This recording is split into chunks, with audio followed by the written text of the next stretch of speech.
This is Dr. Ben Pearl with Fitfoot U.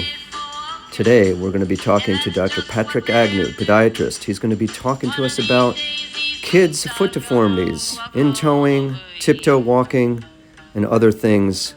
Do we outgrow them, or should we take intervention? Find out next. We're going to get right into it. You've got some things that you wanted to talk about basic terminology. That, the basic question we posed at the intro was, when do I take action with my child? We've all seen in our practices kids that they come too late.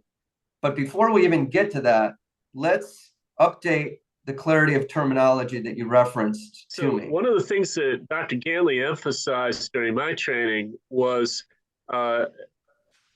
practical, reusable terminology.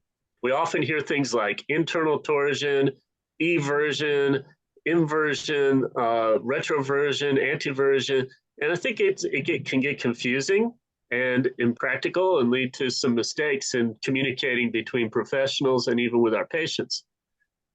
So the very simple terminology from my perspective is medial and lateral. When we refer to internal, I'm thinking mucous membranes. When you say external, I'm thinking epidermis. Right. Okay, so if the feet point this way, that's medial. They point that way, it's lateral.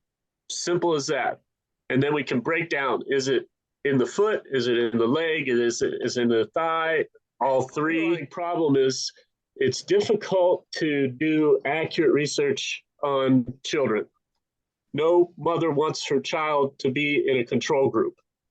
No one is likely to do a 50-year-long longitudinal follow-up study to see what went away and what didn't.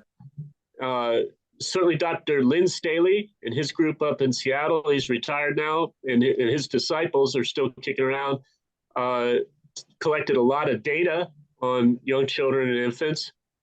Some of the data collection techniques were limited, like taking Xerox pictures of kids' feet to see if their midfoot adductus disappeared or not. To see if their flat feet self-corrected. But there was always this kind of nihilistic, don't worry about it, they'll outgrow everything attitude to it. Now, as one of the examples of a publication that came out of that group was comparing the attitudes of pediatricians, pediatric orthopedists, podiatrists, and orthopedic surgeons.